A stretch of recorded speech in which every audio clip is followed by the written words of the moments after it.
Amados irmãos, a graça e a paz do Senhor esteja com vocês. Hoje eu queria conversar com vocês sobre um tema, muito interessante, que é o tema de você ler a Bíblia, interpretar a Bíblia, aprender da Bíblia, tá? E para isso a gente fez alguma lista de recomendações para que a gente possa usar. Nós vamos gravar 2 ou 3 vídeos, falando sobre isso, e eu acho muito interessante que todos nós possamos aprender. Às vezes a gente pensa que somente os pastores, os missionários, as pessoas que são mais estudiosas, elas têm que saber realmente como lidar com os aspectos de interpretação bíblica. Mas isso não é verdade. Na verdade, a verdade é que todos nós precisamos aprender a fazer as nossas leituras, lermos com frequência os escritos bíblicos, e para isso a gente precisa ter algumas coisas em mente. Hoje eu quero começar com esse primeiro vídeo falando sobre algumas orientações para a leitura bíblica. Algumas orientações principais para a leitura bíblica iniciais. E para isso a gente precisa de alguns tópicos que a gente vai desenvolver aqui. O primeiro deles é material, o que nós temos de material para poder ler. Tá? A gente vai estar aqui colocando algumas coisas para que você possa entender o que você precisa para poder você ler a Bíblia. Antes de mais nada, uma Bíblia. Então, que Bíblia que nós podemos ter? A nossa recomendação para você é o seguinte: tem uma Bíblia com uma boa tradução, em primeiro lugar. Tem uma Bíblia com uma boa tradução, uma tradução que seja fiel aos originais, e que você possa usar correntemente ela na igreja. Em geral, a sua igreja, no caso, ela vai recomendar uma Bíblia específica. A depender da versão que seja adotada para a sua igreja, você deve seguir essa versão. A nova versão internacional, a NVI, é nos dias de hoje uma das mais recomendadas. Recomendadas nos meios evangélicos, tanto pentecostal, como batista, como presbiteriano. Ela tem uma recomendação forte de uso, por ser uma Bíblia com uma tradução muito boa e que ela segue princípios de tradução fiel ao texto original. Tá? Mas também, além de você ter a sua Bíblia, essa Bíblia para uso na igreja, a gente precisa dizer que realmente o ideal é que você tenha mais de uma Bíblia. Tá? E nesse caso não é uma Bíblia igual. Nesse caso, o ideal é que você tenha uma Bíblia que seja uma linguagem, mas uma segunda Bíblia para você usar em casa, para estudar e tudo mais, que seja uma Bíblia de linguagem mais simples, mais fácil de entender, de linguagem mais atual, para leitura em casa. A nova tradução na linguagem de hoje, a NTLH, e a nova versão transformadora, são versões de linguagem simples e mais recomendadas. Tá? São Bíblias com linguagem bem simples, com linguagem mais atual, linguagem mais coloquial, com um entendimento muito mais fácil, e que são as mais recomendadas. Então, a nova tradução na linguagem de hoje e a nova versão transformadora, tá? A NTLH e a NVT. Tá? Essas Bíblias, além da NVI, elas estão disponíveis também através de meio eletrônico. Se você tiver um computador, se você tem um celular, você pode ter acesso a essas Bíblias através de aplicativos, né? Inclusive existe um aplicativo que dá acesso a várias versões, né? Você pode trocar as versões, tal, que se chama o app da Bíblia e o Verso, né? É um app gratuito, tá? A gente, na verdade, não está fazendo propaganda aqui, porque não ganha nada com isso, mas, na verdade, é um aplicativo muito bom, né? É um aplicativo gratuito e que você pode adquirir e colocar no seu celular, ok?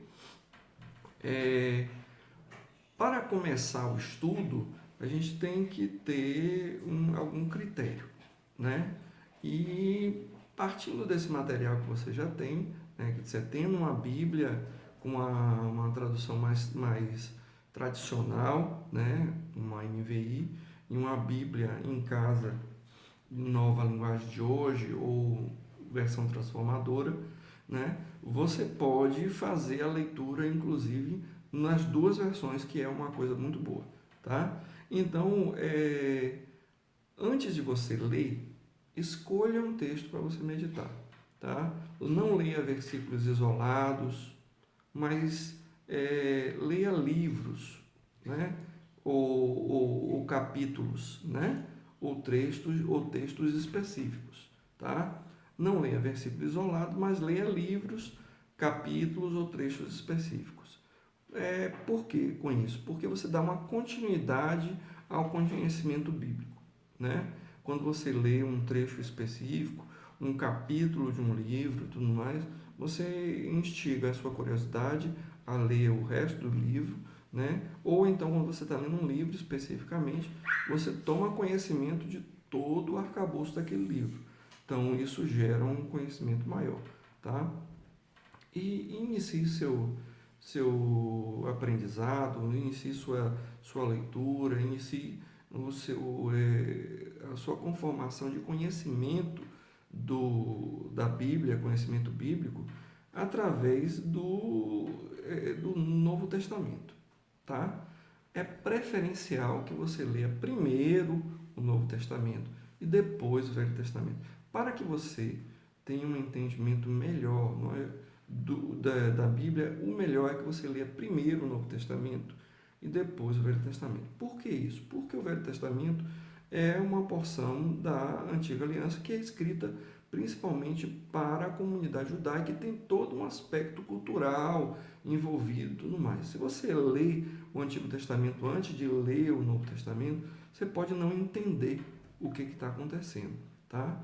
Então é preciso mais tempo, mais cuidado para poder ler o Antigo Testamento.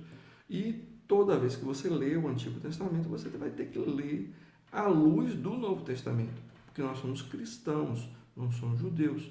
Então nós temos que interpretar a Bíblia à luz do Evangelho, não à luz da revelação da Antiga Aliança somente. Claro que a Antiga Aliança é importante, mas não à luz somente da lei judaica, tá certo? Então, é preciso ter o conhecimento de preferência prévio do Novo Testamento, ok? E a gente recomenda que você, se você vai iniciar a leitura do Novo Testamento, você inicie principalmente pelo livro de Marcos, em primeiro lugar, depois Mateus, depois Lucas, depois Atos dos Apóstolos, que é uma sequência, na verdade, de Lucas, e depois você retorna e vai para João, tá? Tudo isso tem uma explicação, mas, digamos assim, é que é mais produtivo dessa forma você fazer essa leitura, né? Não caberia aqui a gente poder explicar justamente por que seria essa sequência preferida. Nesse vídeo não dá tempo, tá? Em quarto lugar, você conheça um pouco sobre o livro que você está lendo. Como é que você pode fazer isso? Você pode consultar um manual bíblico, se você tiver, se for possível, né? Uma Bíblia de estudo, se uma das suas Bíblias for de estudo, preferencialmente, se você tiver duas Bíblias, o ideal é que uma, pelo menos dela, seja uma Bíblia de estudo, uma boa Bíblia de estudo, né? ou na internet, na própria internet. Se você colocar lá no seu celular, no Google, tal, o livro de Mateus, tal, vão aparecer alguns esboços do livro de Mateus. Você pode olhar, pode aprender com aquilo ali, tá certo? Não necessariamente se aprofundar, mas saber o que é que tem, por que o livro de Mateus, a época que foi escrito, tal, uma série de coisas que existem, por exemplo, no livro de Mateus, sobre o livro de Marcos, sobre o livro de Lucas, né? Sobre Atos dos Apóstolos, sobre o livro de João e sobre as cartas, etc. Né? Então você pode encontrar isso também na internet com facilidade.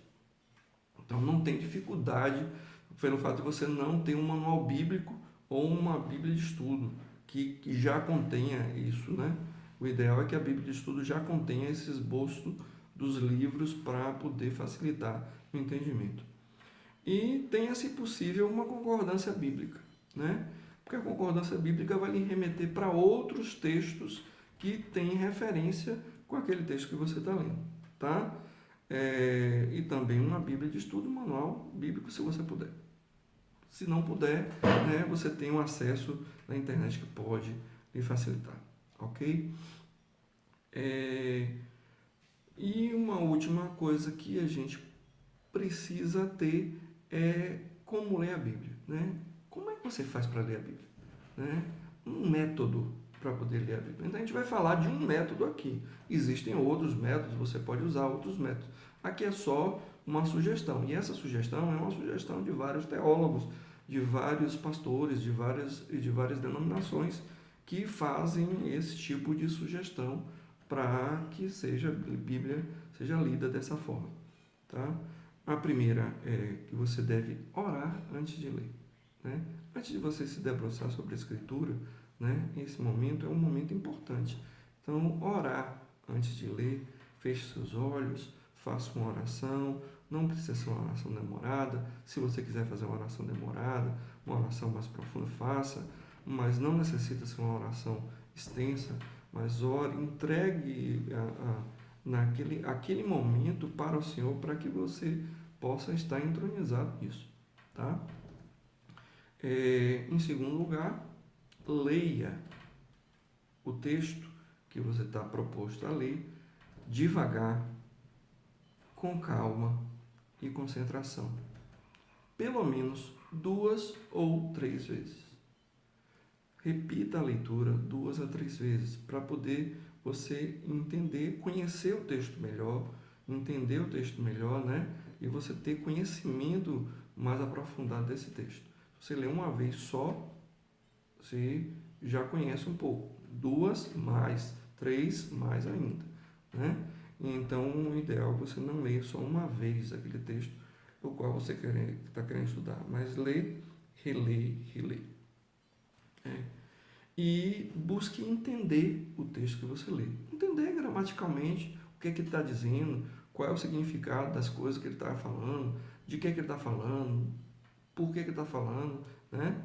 E a quarta coisa é que você deve ler o texto que está antes do texto que você está lendo, passar uma vista, né, no texto que está antes do texto que você está lendo, um capítulo antes, 2 capítulos antes, não sei, e depois. É sempre importante você entender aonde o texto está colocado. Às vezes a gente lê um capítulo, mas a gente precisa entender o que veio antes daquele capítulo e o que veio depois daquele capítulo. Tá certo? Isso é importante para o entendimento da palavra. Depois que você fez isso, você lê o texto, lê o que está antes, lê o que está depois, você ora novamente. Ora buscando a iluminação do Senhor para que Ele te ilumine e te mostre o que é que significa aquele texto, né? E para que você aprenda com aquele texto, né? E, claro, você deve buscar entronizar esse texto dentro de você, dentro da sua vida e colocá-lo em prática. Nos encontramos no próximo vídeo. Deus abençoe a todos.